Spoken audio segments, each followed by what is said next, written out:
Oke geng, untuk mengeluarkan alternator dari bagian engine, so yang ini untuk Mybe Boss Generation, so dia ada 3 laluan sebenarnya yang kurang boleh ikut. Pertama kita akan ikut laluan dari bagian atas lah, so dekat atas sini. Dan untuk laluan kedua kita boleh ikut dekat bagian belakang sini, melalui belakang starter tuh. Kita buka alternator tuh, kita ikut laluan sini dan kita angkat di atas lah. So itu laluan kedua. Dan yang laluan ketiga kita ikut jalan bawah. Maksud saya jalan bawah, so kita turun dari bawah sana lah. Dan untuk alternator ini saya akan ikut laluan bawah. Jadi benda pertama yang kita kena lakukan untuk tanggalkan alternator ini, semestinya kita kena putuskan arus listrik lah. Takut nanti kalau kita buka alternator kita tidak bawa baterai. Risiko semasa kita menanggalkan alternator, terutamanya dekat dia punya wiring ataupun kabel baterai itu, kalau dia tersentuh bodi boleh menyebabkan sparking lah. Dan baterai ini kita tanggalkan terminal negatif untuk putuskan arus listrik lah. Selepas itu kita boleh tanggalkan kabel filter bagian atas nih, untuk bagi ruang kerja kita nih lebih luas lah. Yang ini kita just tanggalkan saja. Selepas itu kita boleh tanggalkan tangki power steering nih, so dia terikat oleh 2 biji bolt 12 mm dan juga 2 biji nut 12 mm. Yang ini kita alihkan dekat sini. Dan untuk mengelakkan dia ke hulu ke hilir, kita boleh kabel tie lah dekat bagian tangki power steering nih. So memandangkan BBT solenoid ataupun BBT sensor nih dia ada masalah leaking. Jadi yang ini saya akan tanggalkan juga sekali dia punya BBT sensor. Yang ini optional. Kalau dia ada leaking, baus kita buat sekali jalan lah.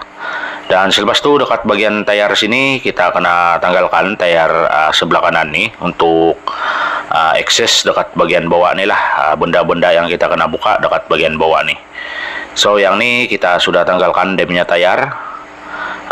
Kita amalkan langkah safety lah, simpan tayar dekat bagian sini dan simpan jack stand. Dan selepas itu kita boleh tanggalkan dia punya mud cover ataupun pelindung lumpur dekat bagian engine nih.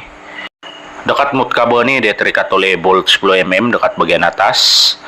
Dan dekat bagian tepi sini dia ada 2 klip lah yang orang kena buka untuk tanggalkan mud cover nih ataupun pelindung lumpur dekat bagian engine nih. Dan selepas kita tanggalkan mud cover tuh, so kita sudah boleh akses lah dekat bagian bawah sini. Sebenarnya kalau kita mau buka alternator nih, kalau dia masih guna yang size original alternator, kita tidak payah lah turunkan frame nih. Melainkan kalau kita sudah guna alternator yang size besar ataupun dia punya puli itu dia agak besar, kita kena tanggalkan lah beberapa bolt dekat bagian frame. Dan setengah juga ada kemungkinan untuk kita tanggalkan screw frame ini lah, untuk bagi frame ini turun sedikit supaya kita boleh keluarkan alternator itu dari bagian bawah. Tapi untuk case ini dia masih guna original alternator, yang masih original. Jadi yang step yang tuh kita boleh skip lah. Setengah juga orang buka drip shaft untuk tanggalkan alternator. Tapi yang ini size dia masih original, dia punya alternator. Jadi semua benda tuh kita skip lah. Dan langkah yang seterusnya kita boleh longgarkan dia punya adjuster dekat bagian alternator nih, untuk longgarkan belting tu lah. So dia ada satu adjuster dekat bagian sini, dekat bagian atas alternator tu. Korang boleh guna spana 10 untuk longgarkan adjuster tu, untuk tolak alternator ni, untuk keluarkan belting tu lah dari bagian puli alternator. Dan yang ni kita longgarkan dia punya adjuster, bolt adjuster untuk tegang ataupun kendur belting tu. Dan kawasan ini dia agak sempit, jadi ada lebih baik kalau kita ada pelbagai tool lah. Yang ini saya guna spana ratchet size 10 lah untuk longgarkan bolt tuh. Untuk langkah yang seterusnya kita boleh keluarkan bolt 14 mm yang terikat dekat bagian kaki alternator nih, yang dekat bagian bawah. So kita keluarkan bolt dia dan juga dia punya nut lah. Oke geng, untuk langkah yang seterusnya kita boleh tanggalkan bolt 12 mm dekat bagian kaki alternator yang bagian atas nih. Kurang wajib tanggalkan lah bolt nih, kalau tidak nanti alternator tidak dapat bawa keluar.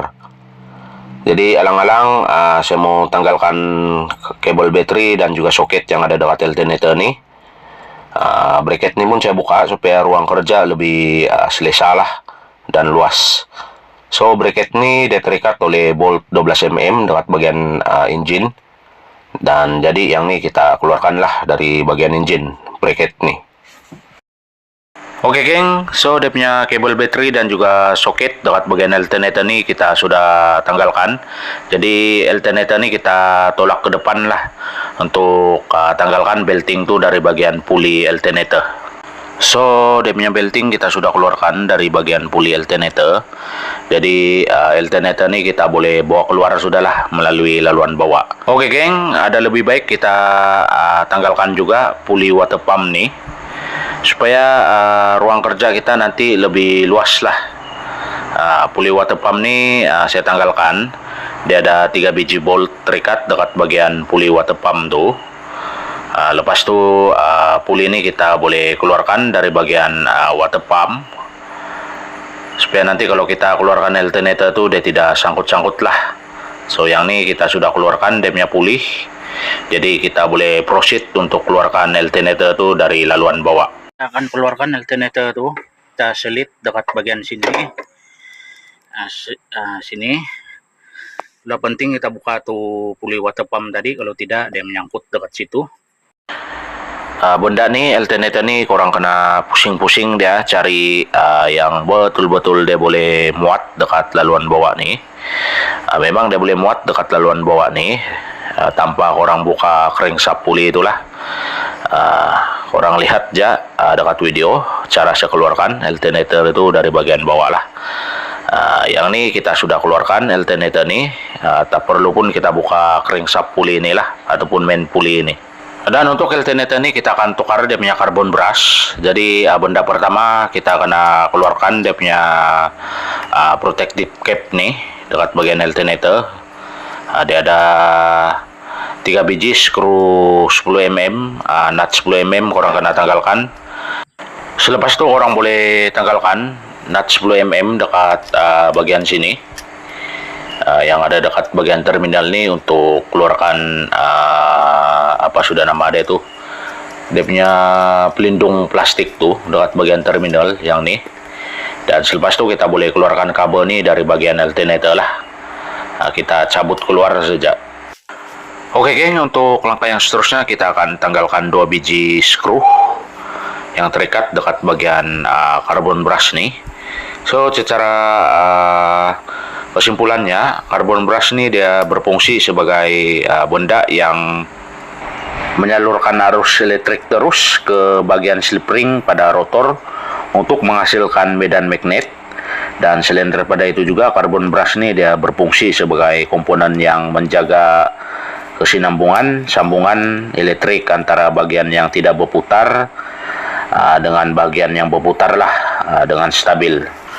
Dan antara kesan jika carbon brush ini dia sudah habis ataupun dia rusak, kesan pertama, cas bateri lemah lah, dimana alternator gagal mengecas bateri dengan baik karena medan magnet dekat bagian rotor tu dia tidak terhasil. Dan seterusnya lampu simbol baterai itu dia akan menyala lah dekat bagian meter kereta. Dan yang paling teruk, kalau carbon brush ini sudah haus ataupun rosak sepenuhnya, secara otomatis bekalan listrik akan terputus dan enjin boleh mati lah. Ataupun kereta ini dia tidak dapat dihidupkan akibat alternator yang gagal mengecas bateri dengan baik. Dan apabila kita jalan-jalan lambang bateri sudah timbul, bateri pun weak.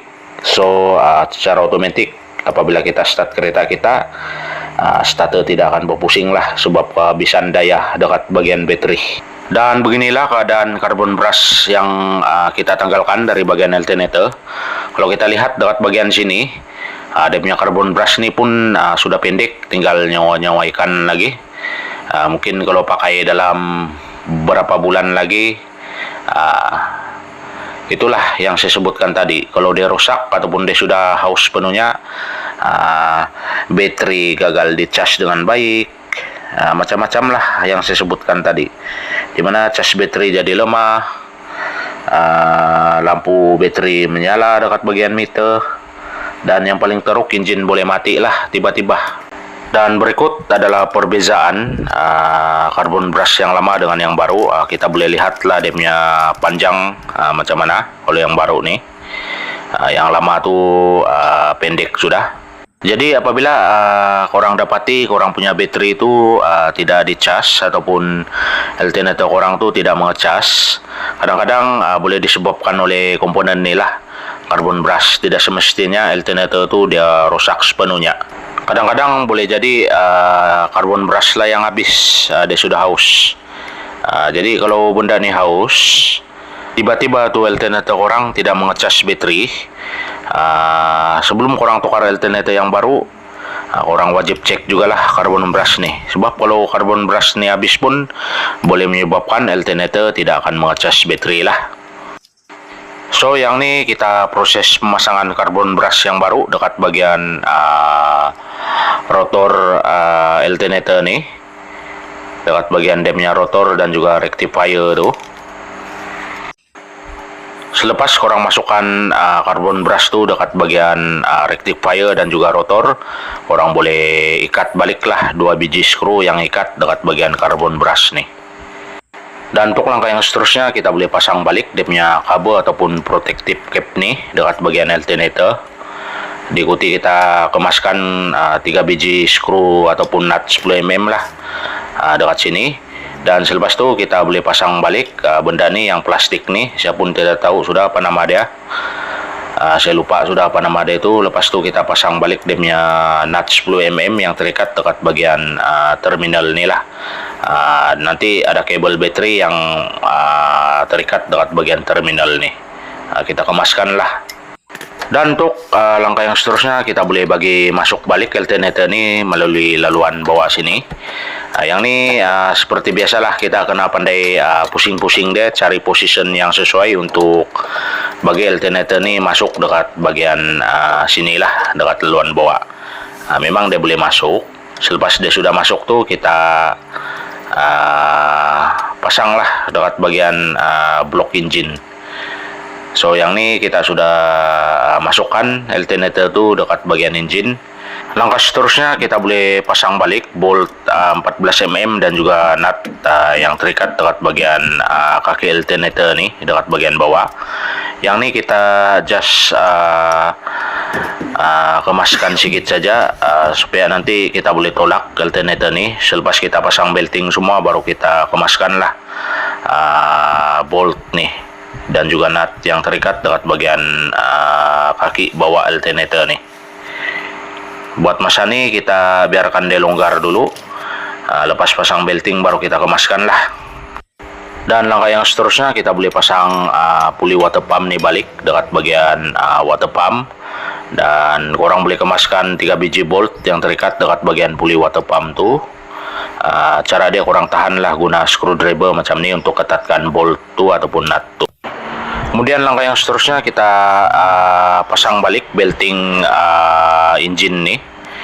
Jadi kita ceklah semua tempat, pastikan belting tu sudah masuk dekat semua puli yang ada dekat bagian engine, dekat bagian crankshaft, dekat bagian alternator, water pump. Pastikan dia sudah masuk lah. Dan selepas tu kita boleh pasang balik bracket ni.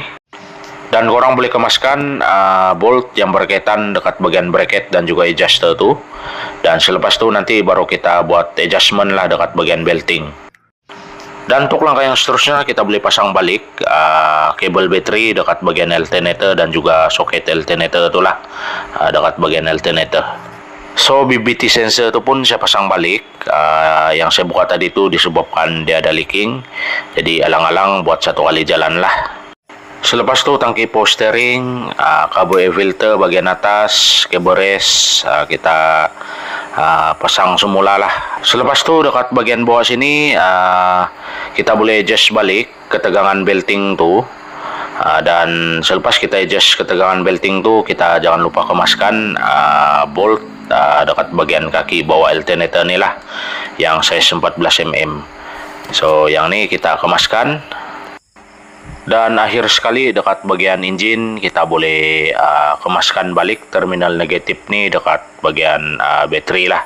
Dan akhir sekali dekat bagian bawah ni pula kita jangan lupa pasang balik dia punya mute cover dekat bagian engine, dan pasang balik tayar lah. So yang ni sudah kita pasang lah dia punya mute cover, jadi tinggal pasang tayar lagi nanti. Oke geng, selepas kita tukar karbon brush, kita akan cek dia punya voltage semasa engine hidup. Pastikan voltage kita dapat 14 ke atas. So yang ni menandakan alternator tu dia mengecas dengan baik lah. Kalau korang tidak multimeter, korang boleh guna cara ni. Korang boleh tanggalkan salah satu kepala bateri untuk cek sama ada engine mati atau tidak. Kalau engine mati itu menandakan alternator gagal mengecas bateri lah. So yang ni apabila kita tanggalkan kepala bateri negatif ni, engine masih hidup. Jadi bermakna dekat sini alternator tu dia mengecas dengan baik lah. So yang ni cara kalau tidak multimeter lah. Jadi yang ni kita pasang balik dia punya terminal negatif dekat bagian bateri. Pastikan tidak pre-play. Dan lagi satu paling penting, apabila korang start kereta korang, pastikan lambang bateri dekat bagian panel meter dia padam lah. Kalau dia menyala, so itu mungkin ada isu alternator tidak mengecas lah. Jadi yang ni untuk kereta ni selepas kita tukar karbon brush, kita hidupkan engine, charge dia pun cantik, dia punya voltage dapat 14. Kita tanggalkan salah satu terminal bateri pun engine tidak mati. Lampu simbol bateri pun dia padam selepas kita hidupkan engine. Jadi alternator ni mengecas dengan baik lah. Setakat itu saja video untuk kali ini. Sekiranya video ini bermanfaat, korang jangan lupa support channel ini, dan kita berjumpa lagi di video yang akan datang.